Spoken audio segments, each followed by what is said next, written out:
So good. So welcome once again. And we're going to start the Dhamma talk straight away. No need for a break, we are told. And tonight I'm going to just return to some of the very basic, simple themes of Buddhist practice. And it's kind of strange. I've been a Buddhist monk now for, 27 or, almost 30 years actually, over 27 years.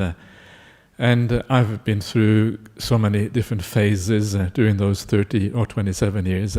Sometimes you get really intellectual, you kind of want to study Pali, you want to know all the grammatical forms of the Pali language. You read a bit of Abhidhamma and you mess up your mind by thinking too much about dependent origination.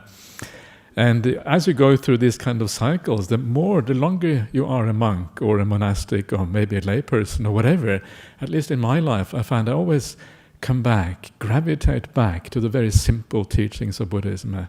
That is what it really is about, the simple things, the basic stuff, the stuff that we do moment to moment, day in, day out, year in, year out, sometimes, unfortunately, lifetime in, lifetime out. And that's because that is where we can actually do something. That is where we change our habits. That's where we change our hearts for the better. That's where we get a more positive outlook in all of these kind of things. So coming back to the simple things are so important in the Buddhist practice. So I'm going to talk about this today, and I'm going to start off by telling you a bit of a story from the suttas. Have you heard about the suttas? Yeah, okay, one at least. Okay, good. So the suttas are the discourses of the Buddha, right? So the Buddha gives us these beautiful talks, or he gives to the people at that time. And so these talks have been preserved, and these then are the suttas that we have today. And one of these suttas is about three monks who were living together. And these are like the ideal three monks, right? It's kind of the name of these three monks they are called Anuruddha, Kimbila, and Nandiya. You ever heard about these monks, Venerable Jarko? Yeah. Yes? Okay, good. Just checking you while you're here. Am I being very naughty? I apologize. So so that's good. So he passes that test. That's great. So these are the kind of three ideal monks in the suttas, yeah? And it's sometimes when you see a kind of ideal like that, the ideal often tells us a lot about how we should practice. It's very fascinating here. But before we come to these three ideal monks, there's a backstory to these three ideal monks. And this is a famous story from the suttas called the incident at Kosambi. Kosambi is one of these famous big cities in ancient India. There were 5 or 6 big cities in ancient India. Kosambi was one of them. So at one time the Buddha was staying in Kosambi. And, lo and behold, the monks were arguing with each other. Yeah? The argument was getting more and more heated in this monastery. It got so heated that they decided eventually to expel one of the monks from the Sangha. Sangha is the monastic order, right? So they wanted to expel this monk because of some very, very important issue. They're really kind of getting angry with each other. And then the Buddha, obviously he was there, so he tried to intervene. One of the monks came to the Buddha and said, "Venerable Sir, please come out of compassion and help us resolve this issue." So the Buddha would go to those monks and he would say, "Enough, monks, enough of all this quarreling and arguing. This leads away from the Dhamma. This leads away from peace. This leads away from all good qualities." This is one of the things that you find in the suttas, which is very fascinating, is that if you want to have success in meditation, one of the qualities that is required is harmony. So we should really always put a lot of emphasis on harmony, at least here in the Buddhist society, because that harmony leads to a sense of good feeling inside. If there's argument, how can you feel good inside if there's arguments around you? It's very hard. All you remember are the problems and the arguments you're having. But when there's harmony, we tend to feel good within. And that goodness we feel within is what enables meditation practice to happen. So, very important, right? The Buddha says, don't argue, monks. This is bad. It's not going to get anything out of this. And then when the Buddha says this to the monks, don't argue, and one of the monks says to the Buddha, It's really rude, right? He says to the Buddha, "Yes, thank you so much, Venerable Sir, but you just go and relax and take it easy. We will look after this." Imagine saying that to the Buddha. Would you dare to say that to the Buddha? It's kind of maybe it's kind of, I wouldn't say that to Ajahn Brahmali even, but let alone the Buddha. It's kind of extraordinary. So, before I'll tell you of the Buddha's reaction in a second. Before I say that, I want to say a little bit about what the argument was about. Right? So all the Sangha is arguing. We're talking about maybe, I don't know how many monks, tens of monks, hundreds of monks, who knows how big this monastery was. Probably a very large monastery in one of the largest cities in ancient India. They were all arguing. So what were they arguing of? Well, actually, it doesn't say in the story. So you have to go to the commentaries. Commentaries are sometimes reliable, sometimes not reliable. But this kind of sounds true, right? So you think big argument must be really, really important. Yeah, you have committed a parajika offense. Parajika offense is the worst kind of offense you can commit as a monastic. If you commit the parajika, bang, you are expelled straight away. You don't even have to be expelled. You are, by default, you are expelled if you commit a parajika offense. You're no longer part of the Sangha. So surely it must have been a parajika offense. And if it wasn't a parajika, at least it was a Sangha Disesa offense. The next kind of most severe category of offenses. Things like splitting the Sangha, that kind of stuff. Very, very serious issues as well. But no, it was a very trivial offense. The offense was, there was a monk who had used the toilet. In those days, they would use water for rinsing after using the toilet. And he had left a little bit of water in the pitcher. Yeah, and because he had left a little bit of water in the pitcher for rinsing, the other monk said, "What? That is bad. That is against the Vinaya. It's against the monastic rules. We cannot leave water like that." And he was like, "No, it is not against the rules. Yeah, this is actually acceptable. No, it is against the rules. No, it isn't. Yes, it is. No, it isn't." And the argument blew up like that. Isn't that kind of typical of human beings?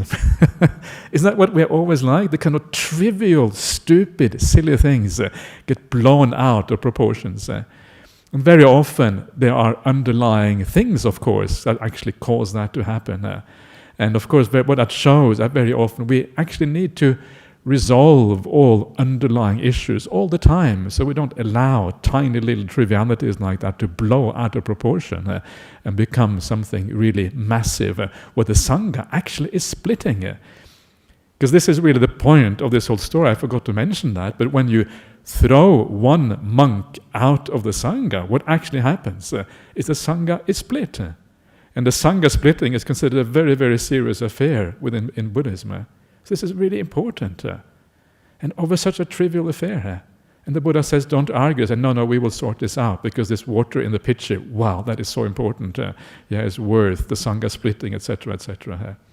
So it's kind of, when you come together like that as a group, you go a little bit crazy. Yeah, you know what it's like when you see a demonstration somewhere, and sometimes there might be anger in that demonstration, but the crowd, the kind of madness of the crowd, is such a common thing in our world. And this is exactly the same thing that's happening here. The Buddha later on, he says a verse, and he says something to the effect that when many voices shout at once, no one understands that they are a fool. When you are come together in company, everyone is shouting, nobody really has the individuality or the ability to stand apart from the crowd, to understand I'm behaving foolishly because the madness of the crowd draws you in. And this is one of the things I would really encourage you to develop in your own life. Develop that sense of independence from other people. Not to allow yourself to be drawn in either through ill will or through desires, following other people's ideas. But stand apart and always ask yourself whether things are right or not. It is so easy to be pulled in by the crowd and to become a little bit crazy as a consequence. And this is what we see right here in the monastic Sangha. So this sets the scene. I'm talking about the three perfect monks, Anuruddha, Kimbala, and Nandaya. And these are the opposite sides. These are the kind of bad monks, and then you have the good monks. It's always been like that. It will always be like that. You have the good guys and the bad guys. And then you have the sheriff or something like that. And so that's kind of the backstory. So what does the Buddha do when the Sangha is rude and the Sangha doesn't understand what it has to do? And the Buddha then realizes, well, when people are crazy, what can you do? There's nothing much you can do. So the Buddha leaves the Sangha, he leaves the monks, and sets out walking and go somewhere else. And sometimes that is the only thing we can do. Sometimes when other people really are stupid and crazy, actually when we depart, that kind of allows them to come a little bit to their senses. Think, oh, the Buddha is going, jeepers, maybe we're doing something wrong. It's a very powerful thing to do, to just depart. Where did the Buddha go? The Buddha doesn't like us anymore. Well, this is a problem. So the Buddha goes, he departs. And before he departs, he speaks these beautiful verses. These are some of the most famous verses in the whole Pali Canon. You know the verse where the Buddha says, hatred is never allayed through hatred. Hatred is allayed through love. This is an eternal law. It's a beautiful, beautiful verse. If we hate back, if we are angry back, there's no end to the cycle of revenge going back and forth all the time. The only way to stop hatred is actually to be kind in return. It's like when you are kind to someone who's angry, usually they become a bit self-conscious. They think, maybe the problem is mine, and then they do something about it. That is how we overcome these things. And so the Buddha sees the problem in the Sangha, and then he departs and he goes. And then when he goes to these other 3 monks that I've just mentioned before. Can you remember their names now? Just testing you. Okay, so these names of the 3 monks. Anuruddha, a very important monk in the suttas. Anuruddha was a cousin of the Buddha, and he was very famous for his psychic powers. So this is number 1. So if you can just remember Anuruddha, that's good enough. The other 2 were called Nandaya and Kimbila. They're a bit more obscure. Nobody knows exactly who they are, but they were all Sakyans. They were all, part of the Buddha's clan, so to speak. Buddha's extended family, if you like, the Sakyan clan. So the Buddha goes and he kind of approaches, first he approaches another monk called Bhagu, and he hangs out with Venerable Bhagu for a while, gives him a talk, and then he goes to these other 3 monks, and after going to these other 3 monks, by the way, he goes to something called the Parilayaka forest. Has anyone heard about the Parilayaka forest? Let me check here. Let me see. What about the people who are... Yes, okay. Talata has heard about the Parilayaka forest. I knew there's always someone who is really well educated, especially those who grew up with a Buddhist kind of education. They would know these kind of things. The Parilayaka forest is a famous forest where the Buddha went, and he was looked after by an elephant and a monkey. You know that story? It's a very sweet story. And there was an elephant who kind of left his herd because he had enough of the herd. And then the Buddha had left his herd, which was the Sangha. And then these 2 great beings. They're both called Nagas in Pali. Naga means like a great being. So the Buddha is a Naga because of a great being. And the elephant is a Naga, well, because big elephants are also great beings, right? That's just the nature of big elephants. So these 2 great beings meet. And then the elephant is an attendant for the Buddha. He brings the Buddha water with his trunk. He clears the grass for the Buddha so the grass is not in the way where he sits. It's a very sweet story. And this story has many versions of it. And in one of the versions of the story, there's also a monkey. And this monkey comes and wants to offer the Buddha some honey. So the monkey offers the Buddha some honey. And when the monkey sees the Buddha accepting the honey, the monkey is so happy that he loses his mindfulness, lets go of the branch, falls to the ground and dies, gets reborn straight into heaven. That's the story. It's a nice story, right?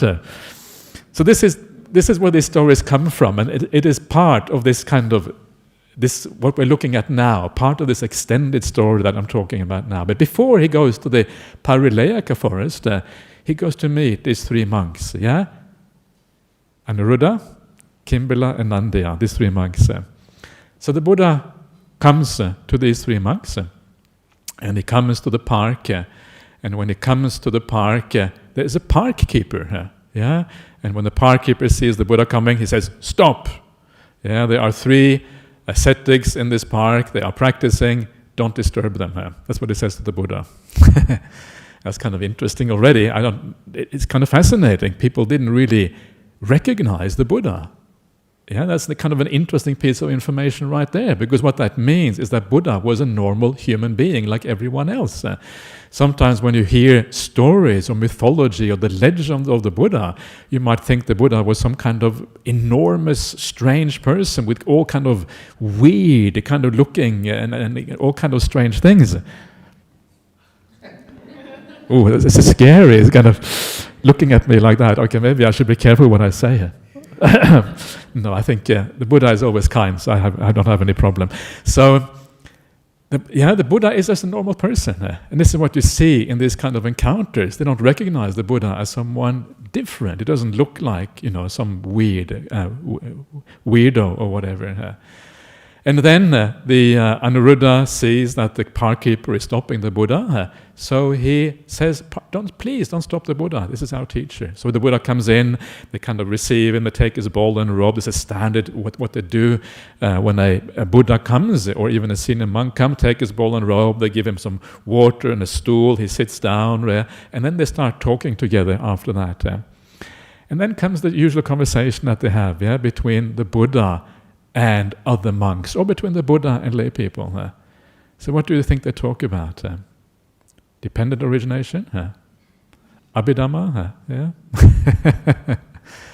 So this is very nice. We can learn a lot from how the Buddha talks to other people. Because the first thing that the Buddha will ask when people come like that, he will ask, how are you? Are you keeping well? Are you getting enough alms food? I hope you're not tired from traveling. This is the standard questions. I mean, now of course it's the opposite because the Buddha is the one who has traveled. But he asked them, how are you? And this is what you see throughout the suttas. A little bit of like small talk just for everyone to relax and to get going.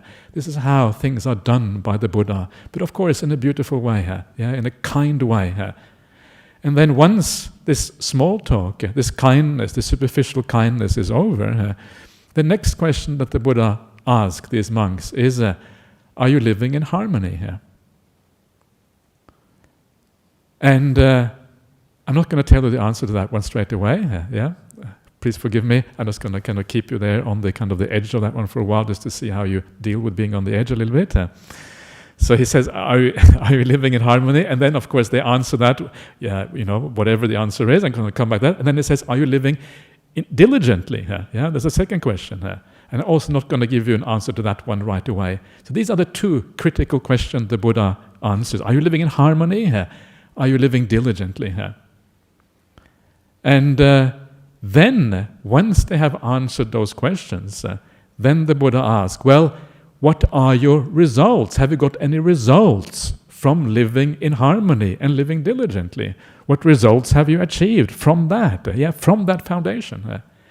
And then they say, yes, we have achieved results. What are those results? Well, when we meditate, we see lights and we see visions of forms.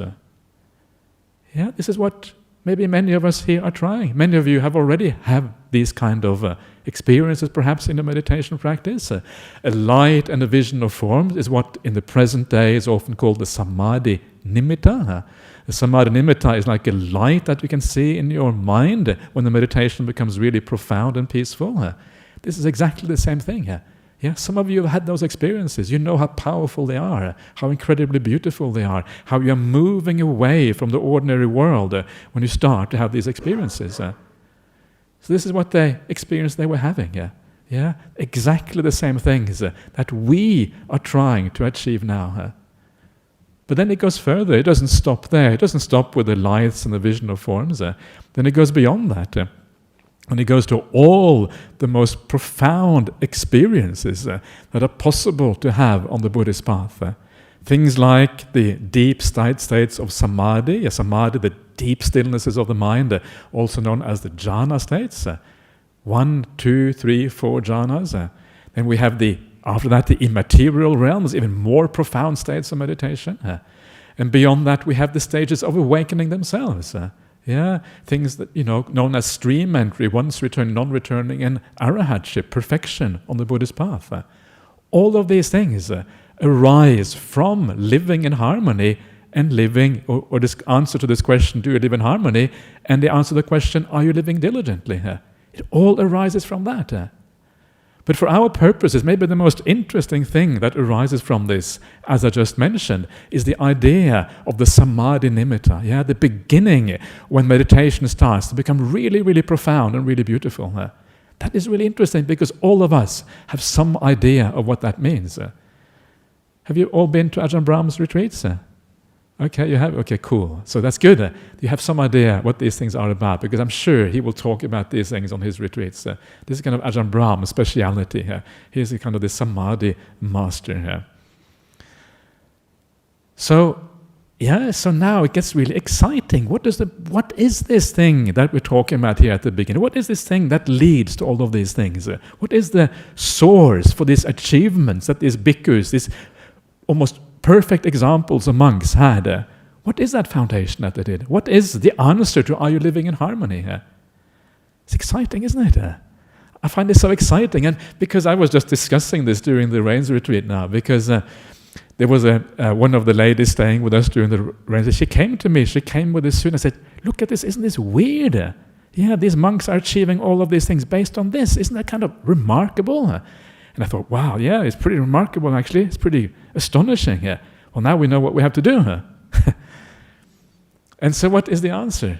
And the answer is very simple.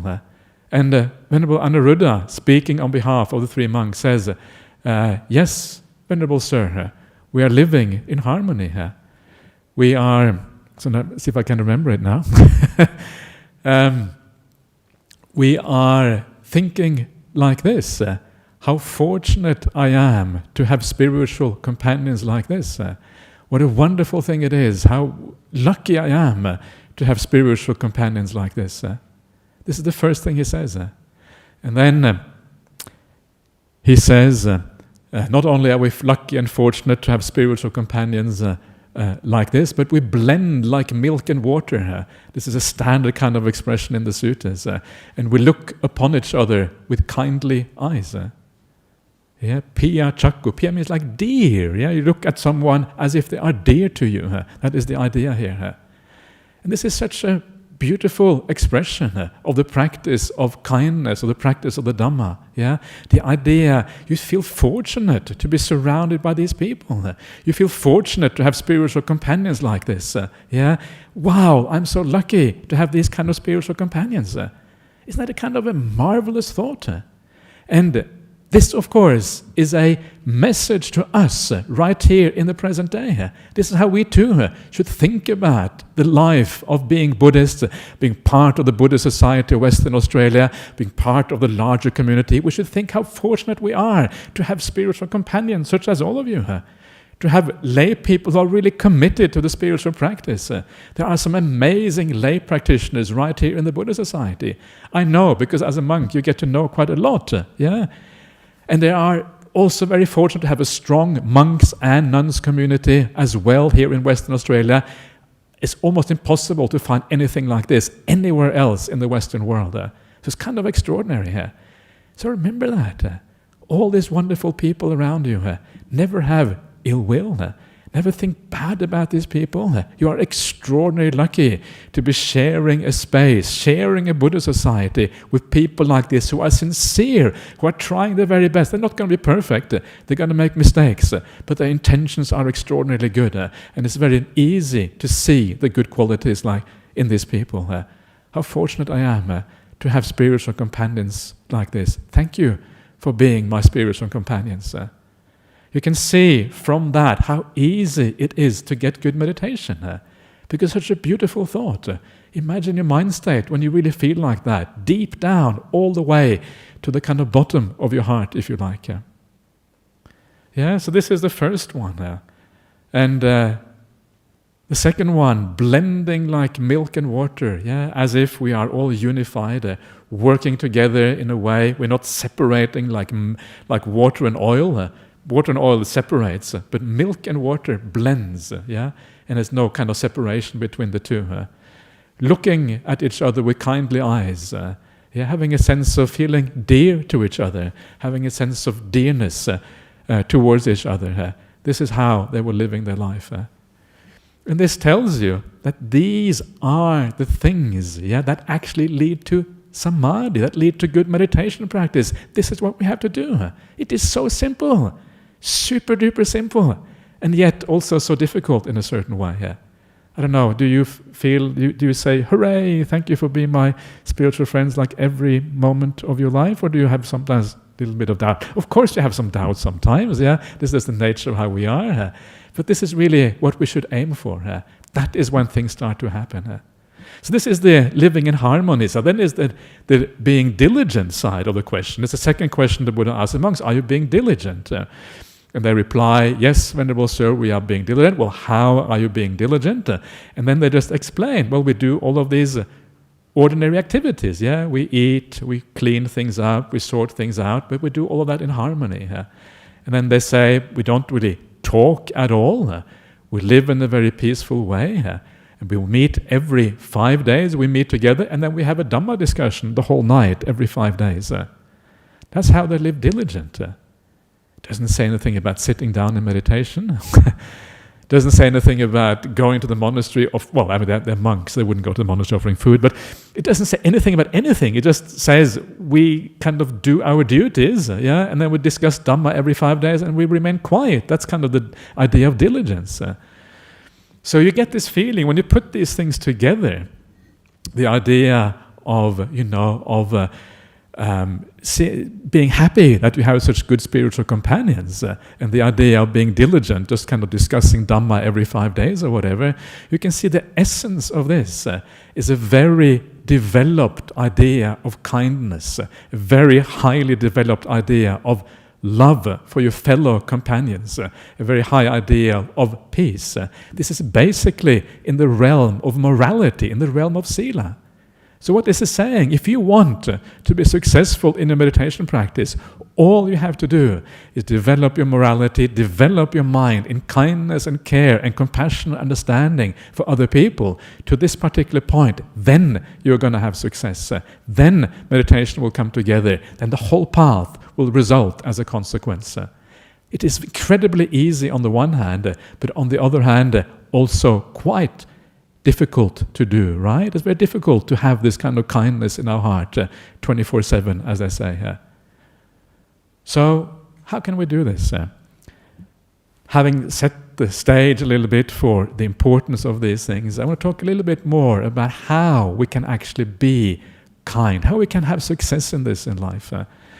And there is a number of issues, ways of looking at this, and there's a large part of the suttas are precisely devoted how to overcome the problems in life and develop in the good qualities. A very important part of how the suttas, the word of the Buddha, is expressed. And one of the very important things on the Buddhist path is to overcome our, what we call the defilements of the heart. And the defilements of the heart can be classified into two main categories. One category is ill will, and the other one is like desires, worldly desires, you can call them if you wish. And of these two, the most important one is ill will. Ill will is incredibly destructive and very bad.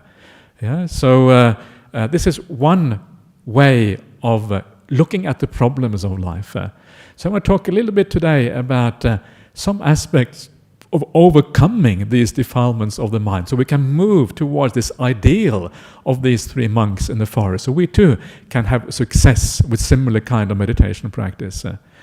Now, I've spoken here before many times about ways of overcoming ill will, but one of the things that is also necessary, one thing we need, yes, we need the tools to overcome the negative qualities of the mind, but equally important is to have the motivation to overcome these things, right? We really need a very strong motivation, because actually, if we don't have the motivation, it can be quite hard to overcome these negative qualities of the mind, anger or ill will or whatever it is.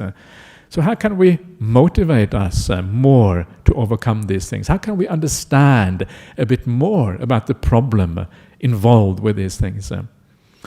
And one of the ways of doing that is to understand that these things are actually just habits of the mind. And the point I'm trying to make here is that, and I draw this, you may have heard Ajahn Brahm, he sometimes talks about the difference between freedom of desire and freedom from desire. Heard that difference before, Ajahn Brahm saying that? Yeah? You know that difference? Freedom from desire, freedom of desire? This is one of Ajahn Brahm's famous sayings, right? It's a very beautiful saying. The saying is basically the idea that freedom of desire means just enjoying yourself, right? Drinking stuff, This is just water, it's not so much desire. But anyway, drinking things, just enjoying whatever is around you. Yeah, this kind of, the world is my oyster, that kind of stuff. And that's the freedom of desire. But then there is the freedom from desire. We don't have any desire. And of course the point is the freedom from desire is incredibly much better than the freedom of desire. That's the point Ajahn Brahmali is making here. But actually, I would take that simile much further. I would say the freedom of desire is actually no freedom at all. It's the misnomer to call it freedom of desire. It's the prison of desire. That is what it really is. Once you start to understand that actually it is a prison of desire rather than a freedom of desire, it becomes much more scary. You are a prisoner of these things. It is not you who choose to actually follow your desires. You're following some patterns inside of you, some habits that have been there for such a long time, and you are the prisoner of these habits. You're just following along like a sheep walking to the cliff, and soon enough you're going to fall off the cliff as well. That's what happens when you get reborn. Bah! When you fall off the cliff. That's the sheep going off the cliff. Sorry, I think monks in the West were less restrained than the monks in other places. But anyway, and of course the same thing is true with anger. The reason why sometimes we think anger is good, because we think anger is mine. This is my anger. I choose to become angry. This is a time when it is right to become angry. Self-righteousness, Anger is good. The world is bad. People are doing bad things. If I don't get angry, nothing is going to happen. I'm going to have to tell them off. Putin, stop having a war in Ukraine. It's not going to help anyway. Whatever it is, right? Whatever we get angry about in the world that is there, stop doing this, stop doing that. Get angry with it. If I don't get angry, I don't have the energy to do anything. I need that energy coming from anger. Anger energy is a bad kind of energy. Get your energy from the good qualities instead. And this is how we think. And we think, quite literally, that we are choosing to become angry. Yeah, this is my choice. Yeah, this is me doing this. But of course it isn't. And this is what you really need to investigate.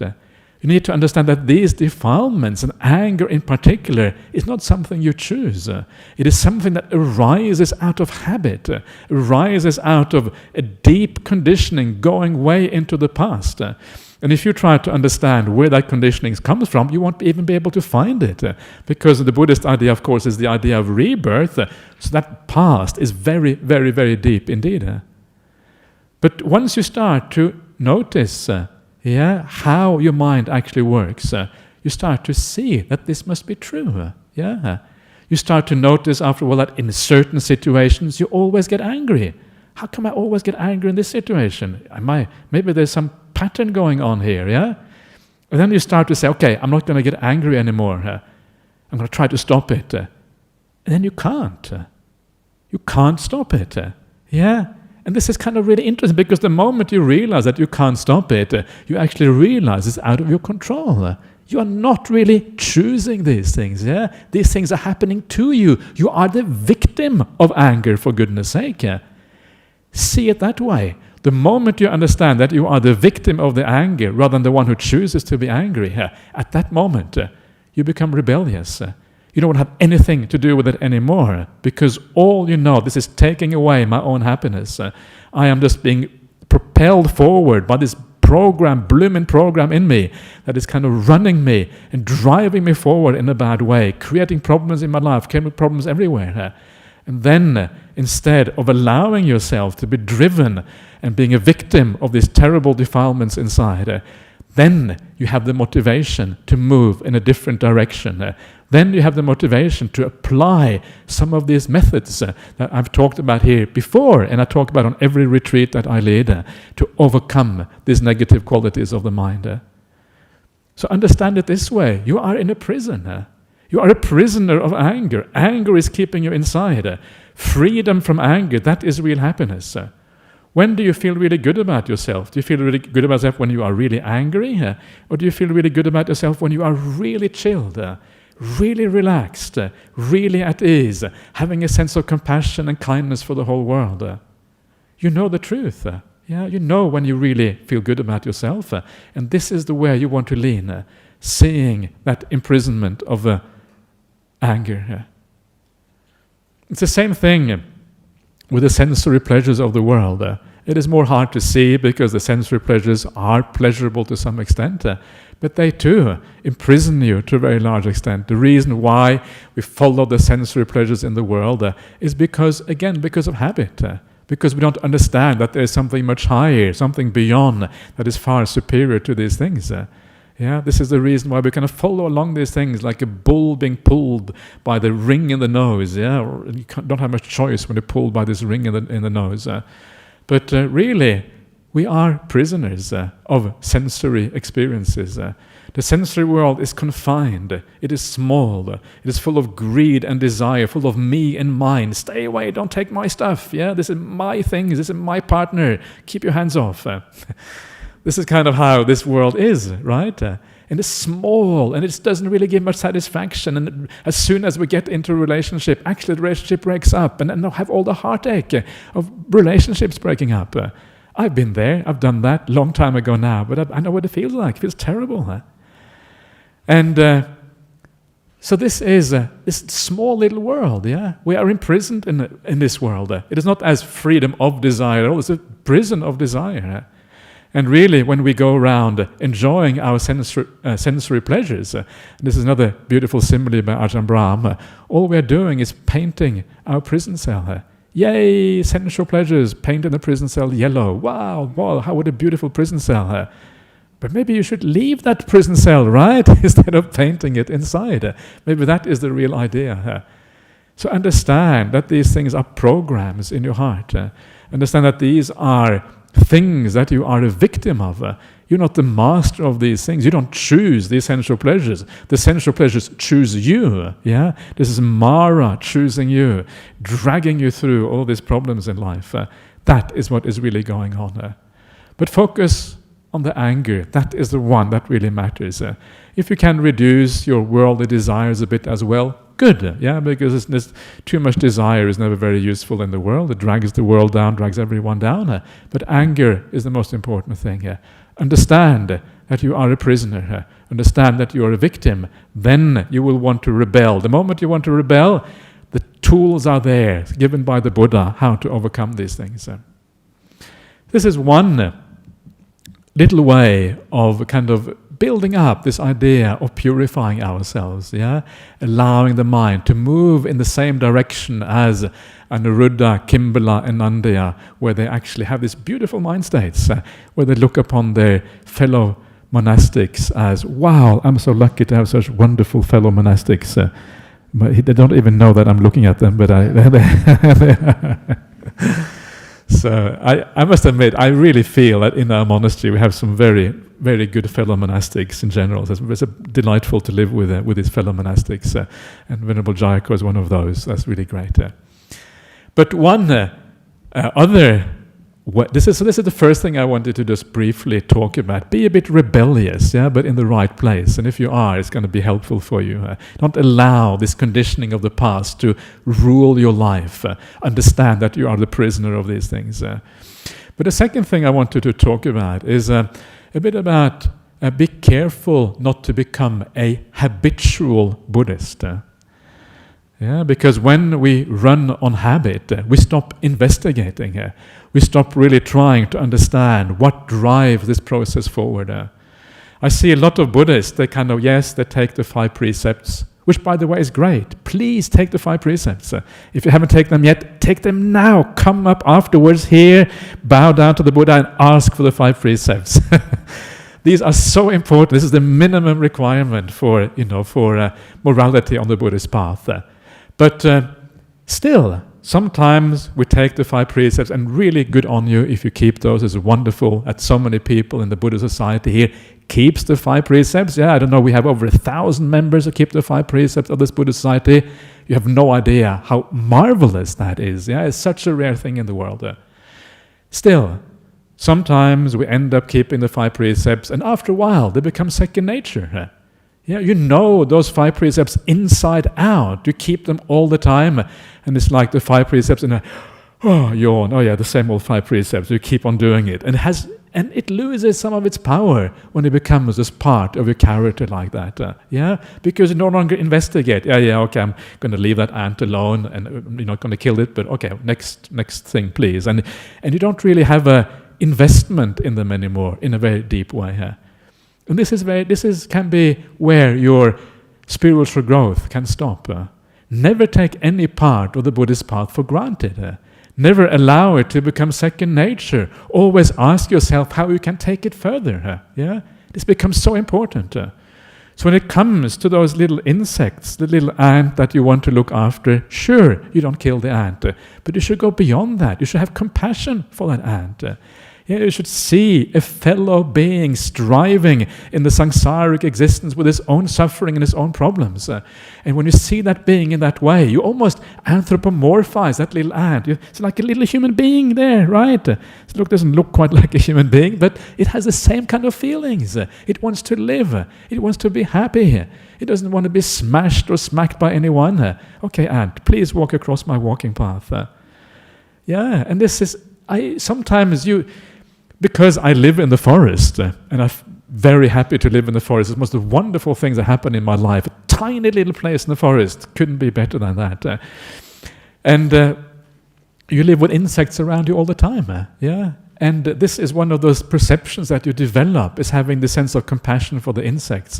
And sometimes you really do feel that strong sense of connection, even to tiny little beings like that. So you too, please do the same. Build up, know that the 5 precepts, not killing is not the end. It is how you don't kill. You don't kill because of compassion, because of kindness, because of wanting to look after, wanting to care for other beings and other life. Then you are on the right track. Then you are developing further. You're doing more than just keeping the 5 precepts. And this you do with all of these precepts that we keep. You always ask yourself, how can I take this one step further? And one of the ways of doing this that I have found sometimes very useful, ask yourself when your actions give rise to good feelings inside. When you act and you feel a sense of joy, you feel a sense of happiness, you feel a sense of peace coming from that action, that is when you're acting in the right way. So ask yourself, what did I do this time that gave rise to joy? And you will notice that your attitude was slightly different. Your intention was slightly different. Your intention was, I really want to look after this creature. Your attitude was, I want to be of benefit or whatever. Your attitude was, wow, I'm so lucky to be part of this community. Well, I really want to give something, because it's so wonderful to be part of this. And then you give from the heart, and you do it in a positive way. And you look and you start to see what are the things, what are the actions that give rise to real happiness inside. And then you learn from that, and then you repeat that in the future. And by learning what gives rise to real happiness, you start to learn what fuels the entire spiritual path. This is really about right intention, but the way to learn about right intention is very often to see in practice what actually works. Look into your heart and mind. What is it that works in life? When you give something, sometimes we are so fortunate at this monastery here in Perth. We have so many people who come every week to the monastery here. And they drive in, meals on wheels, as Ajahn Brahmali calls it, coming into the monastery here. And I sit in my kuti and I think, wow, the people will be coming soon. I can go out and they will offer me lunch. It's kind of extraordinary, isn't it? You just sit in your kuti. Maybe you sit with your legs crossed, your eyes closed or whatever, you don't do anything at all, and the meals just come in. Isn't that kind of astonishing? But there's something very beautiful about that. There's something very powerful about that. It is an exchange. On the one hand, you have the support, people giving from their heart. On the other hand, you get the spiritual support in return. There's a beautiful exchange happening there. And there's something very powerful about that. That's sitting in your little hut in the forest. People coming to feed you. It's just mind-blowing in a certain way. And but remember that even though you may be one of those people who come to the monastery every week, remember, don't allow that too to become a habit. I've got to feed the monks. It's Mondays I feed the monks. Okay, I go to the monastery. Don't make it that simple. Or don't make it so, make something more out of it. Ask yourself when this idea of giving an offering, whether it is to the monks or the nuns, whether it is to somebody else completely, it doesn't matter who it is, ask yourself when it is really uplifting, when it really makes you feel happy. How do you give in such a way as to give rise to these beautiful feelings inside? And one of the ways of doing that is, of course, to remember that you are helping. Yeah, you're helping people live a spiritual life. You're helping the Buddhist teachings being spread in the world. Or even if you're just helping a poor beggar on the street, at least you're helping that beggar. Yeah, okay, beggar, here you are. Yeah, because you feel a sense of compassion in your heart. The moment you feel compassion is always the time you should give. It's always a very powerful time of giving. Yeah? So again, ask yourself, when do these things actually work? When are they powerful? And then you start to understand something profound about the nature of happiness and how it arises. When you do your meditation practice, the same thing again. Don't become one of these kind of habitual meditators. Oh yeah, I'm a Buddhist, I've got to meditate half an hour in the morning. All right, I better get it out of the way here. If you think like that, then it's not going to work, right? Because you have to investigate your meditation practice. You have to imbue it with, again, right intention. Okay, I'm going to meditate as a gift to everyone else in the world. I'm going to meditate so I become a better person, so I can serve my family, my fellow workers, my fellow Buddhists at the Buddhist Society, better by living well and by meditating. Make it into something powerful and beautiful. Bring out the best in your meditation and make it into something useful. Investigate what you're doing. Put right intention into your meditation practice. And in this way, you're building up all of these beautiful qualities inside. So these are just a couple of ways of thinking about how to develop these qualities that go back to the story I was telling about before. Anuruddha, Kimbila and Nandiya, they would have developed these things over a very long period of time until they got to the point where they would say, wow, how fortunate I am to have fellows like this in the spiritual life. Thank you for being my fellow monastics. And then, when you develop these things in this way, you get to that point. Then, when you sit down in meditation, you too will have the same results as the Anuruddha, Kimbala, Nandiya had at that time. You too will be able to see lights in your mind. You too will be able to see these lights with forms and shapes and all of these kind of things. All of these things will become available for you. All you have to do is to purify your heart, purify your mind to the maximum. And that purification process is a delightful process. It's a beautiful process that brings enormous amount of happiness for you and also for the people around you.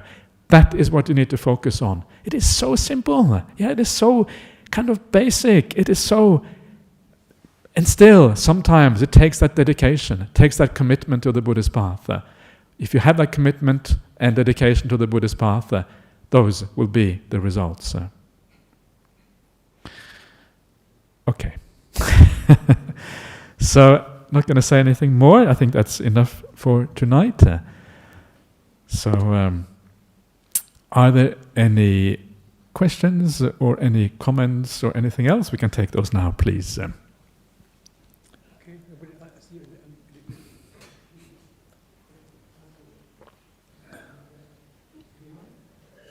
Prem has a question over here.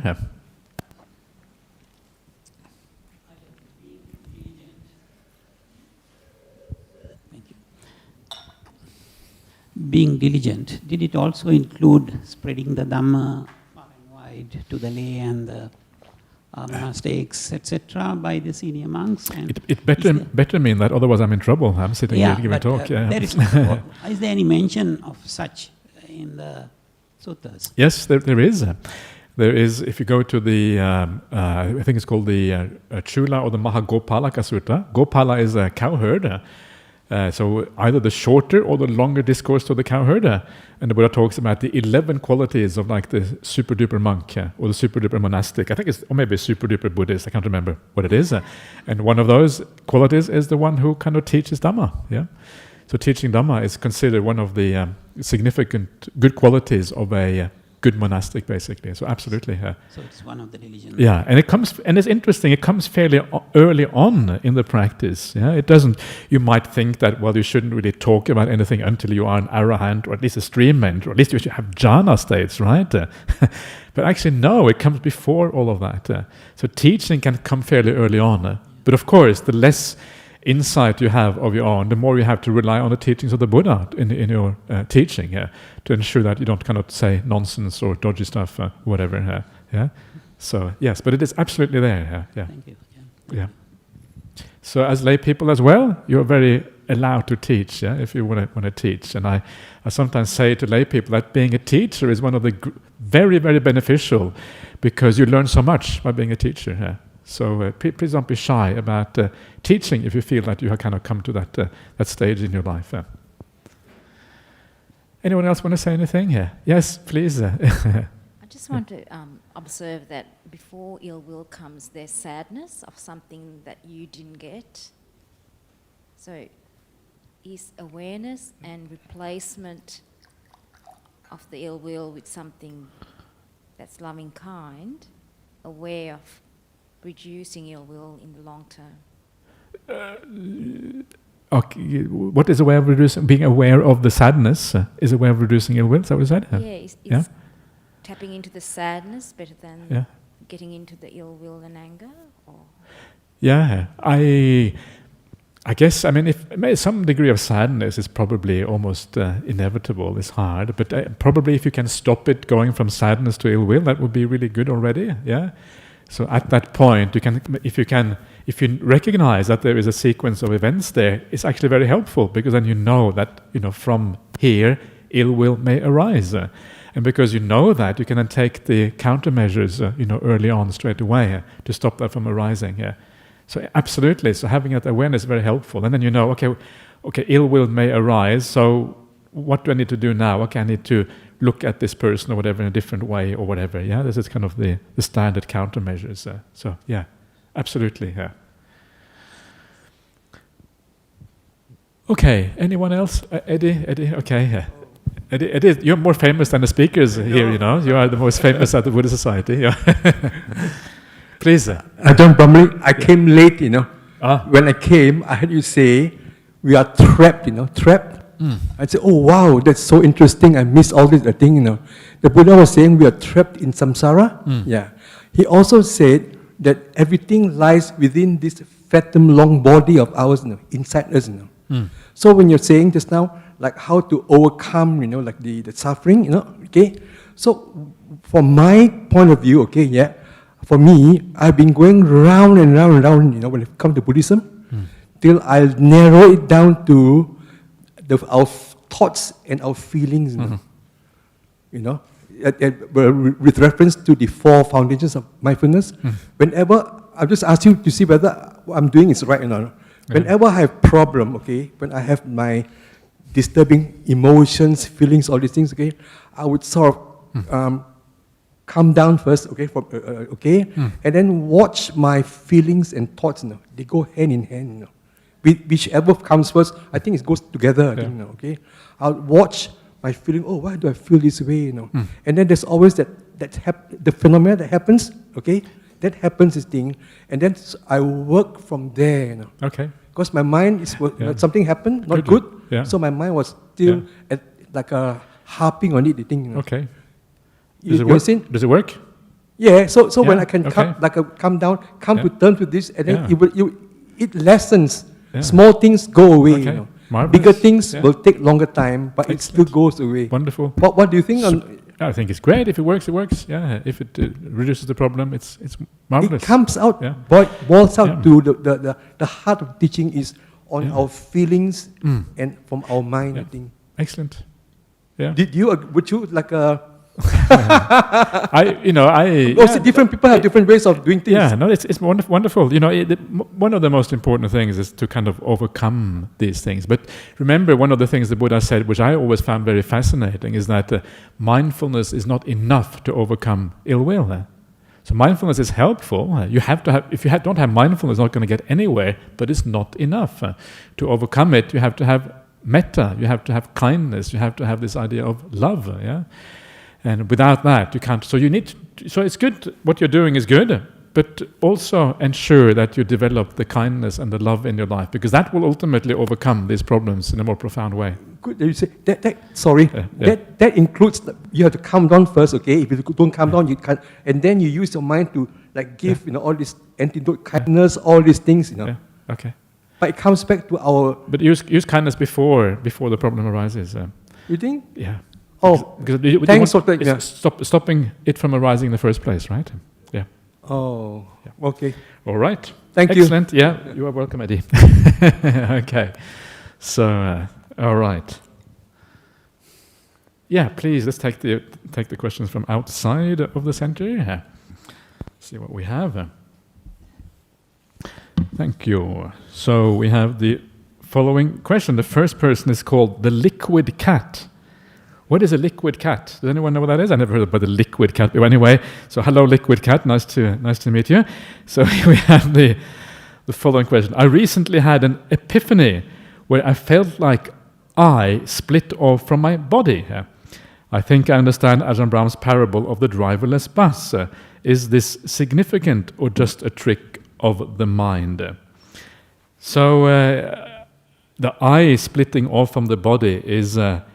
I don't think it is the full parable of the driverless bus. The parable of the driverless bus is incredibly profound, yeah, and it goes much further than that. But it's a good start, yeah, because when the I splits off from the body, it means that you know at least the body is not you. Yeah, you understand that you are, if you're anything, you are the mind. That is already kind of a very good starting point. So carry on. That's what I would say. You are already on the right track. Carry on. Take it deeper, keep on meditating, become more peaceful, all of these kind of things. And then eventually you will see the driverless bus in a more complete version of the driverless bus. So far you've only seen the Mickey Mouse version of the driverless bus, but the real Hitchcock version comes later on. Hitchcock version, I know, it's not supposed to be scary. Maybe that was a bad idea.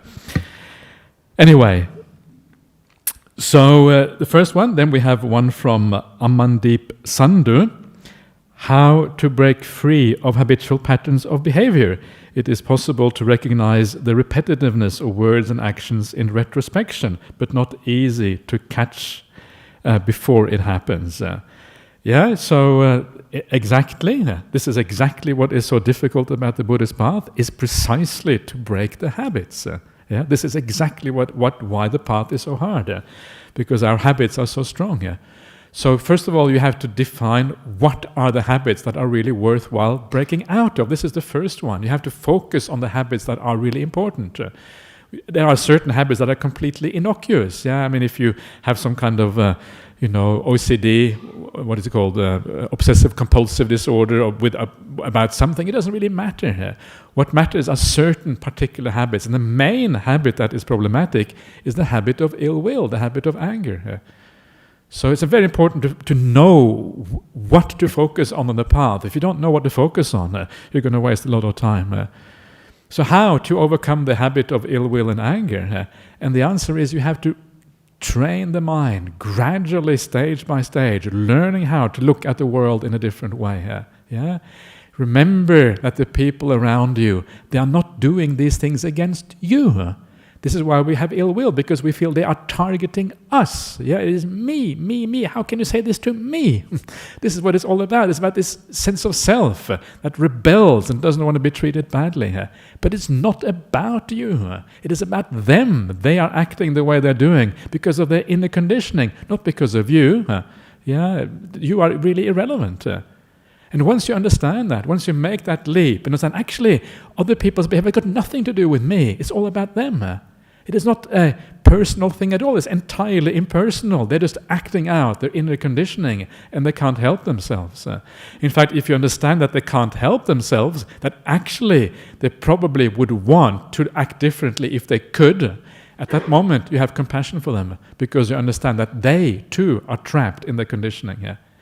So by understanding that other people are trapped in the conditioning, that you are trapped in your conditioning in this way, you can gradually recondition yourself. It's by changing your view of the world, changing your perception of the world. That change, gradually building it up, will make you a new person as a consequence. Okay, next question is from Wolfram Gaby or Gabi or something. What is a feeling? How do you define it? Is everything just a feeling? How do we feel? Am I a feeling? If all is a feeling, what else is there? Okay. A feeling is just... feeling is right now... what you feel right now, is it a positive experience you have? Is it a negative experience, or is it a neutral experience? I hope it is positive. Otherwise, I'm a big failure here. But if it is positive, that's a good feeling. Yeah, feeling in Buddhism is not emotion. It is whether something is positive, negative, or neutral. Vedana is the Pali word. So if something is positive, then that is what we mean by feeling. Yeah. So if you feel joy, if you feel bliss, if you have even some simple pleasure like having a bit of food or whatever, anything that feels pleasurable to you, highly refined or ordinary, that's pleasure. Yeah, that's feeling. Yeah. Pleasurable feeling. Displeasurable feeling is the opposite. When you feel pain, or you feel sadness, or you feel depressed, or you have some unpleasant experience, you see something that is unpleasant to see, all of these kind of things are negative experience. They are therefore negative feelings. And then there's kind of neutral stuff. You see something, you don't really feel anything at all. It's kind of just whatever, yeah, it's bland, doesn't mean anything, yeah. So that is feeling, yeah, it's a division. And every experience we have in the world has an associated feeling that comes with it. Everything, feeling is all, as you say, it is always there, yeah, either negative, positive, but always changing, moving from one thing to something else. So is everything just a feeling? Well, yes, every experience has a feeling to it, but always changing. How do we feel? Well, don't worry about how you feel, that's good enough. Am I a feeling? Yes, arguably you are a feeling. This is a very important part of what we are. Feeling is the driving force in our life. Without feeling, we wouldn't be doing anything. Feeling is what motivates us to do anything in life. Feeling is the background for craving. If you didn't have any feelings, you wouldn't get up in the morning. You just kind of lie there staring in the ceiling. Everything would be kind of meaningless. Why? Meaning comes by feelings. No feelings, no meaning. So this is kind of the ultimate driving force in our lives.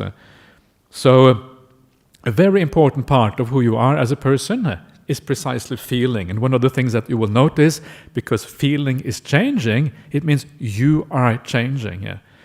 You are not a permanent entity.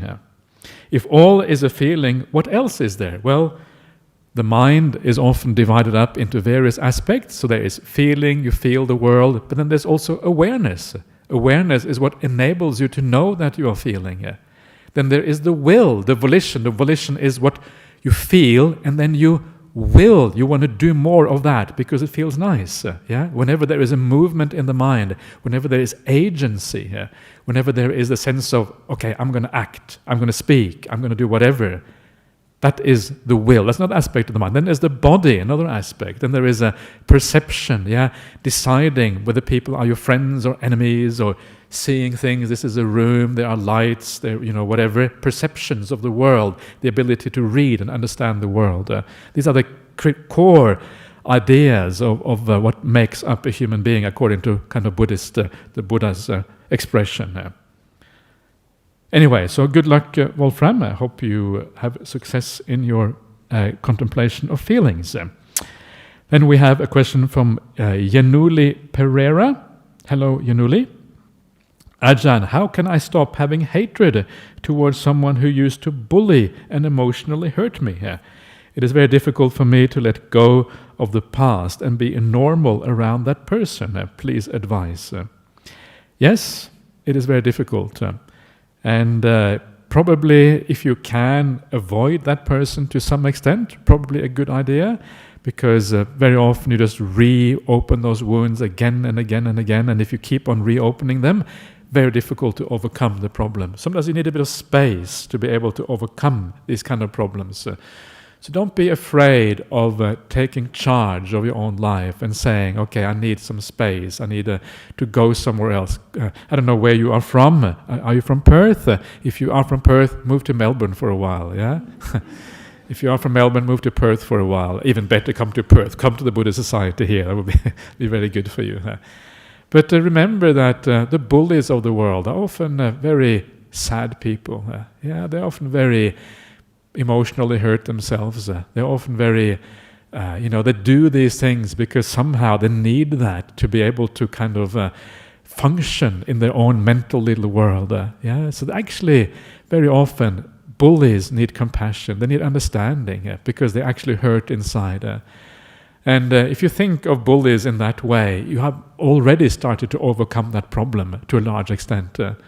So remember, this person who is bullying you, they don't really know what they're doing. They probably want to be kind to you deep down, but something inside of them is stopping them from being kind, and they bully you instead because of their own psychological trauma or whatever it might be.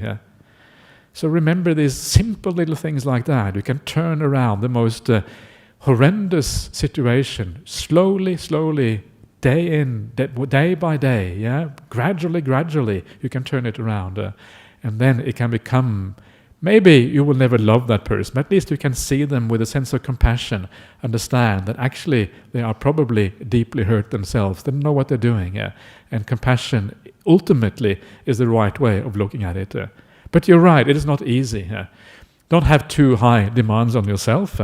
And look after yourself. Know what you need as well. And then there's a chance you're able to deal with this. Last question from Ricky Wang. Is being doubtful a problem or a hindrance, or should it be encouraged? That is a very good question. And the answer is that it's doubtful. No, that's not the answer at all, actually. That's a really bad answer. No. So the answer, should it be encouraged? One of the interesting things about Buddhism is that doubt is allowed in Buddhism. We don't have to kind of believe and sort of bow down and say, yes, I take this in and this is the absolute truth, end of story. No, you are allowed to doubt. And the Buddha says there are doubtful things in the world, and when there are doubtful things, you are allowed to doubt those doubtful things, because that's what the human mind does. So doubt is not bad. In fact, doubt is good when things are doubtful. It's important to use your wisdom faculties and your intelligence and your ability to discern things in the world to choose a good path, right? That means a degree of doubt. It means a degree of discernment. So go carefully. But on the other hand, we also need to overcome doubt. But doubt, as one of the 5 hindrances on the path, is a very specific kind of doubt. It's not any kind of doubt. It's the doubt that has to do with what are the good qualities of a human being. So if you look inside of yourself and you know exactly what the good and the bad qualities are, you know when you have a good quality, when you have a bad quality, that is really what doubt is about. Not knowing those things is having doubt. Knowing those things is not having doubt. And most of us have doubts. You will notice sometimes you meditate and you go quite deeply and you feel really content, you feel satisfied, the mind isn't moving very much, but it doesn't go any further. And then you ask yourself, well, why doesn't it go any further? And then you don't really know why it doesn't go further. That is the doubt. That is the lack of really understanding what is going on. That is what is meant by doubt on the Buddhist path. You are doubtful in the sense that you don't really know what is blocking you. So very likely there is some kind of attachment there, some kind of holding on to something that stops you from going deeper. That is the doubt you need to overcome, and that is the doubt that kind of matters on the path. So keep on investigating. What is stopping you from going deeper in the meditation? And as you keep on investigating that, as you keep on discovering that, that is how you overcome the doubt that really matters.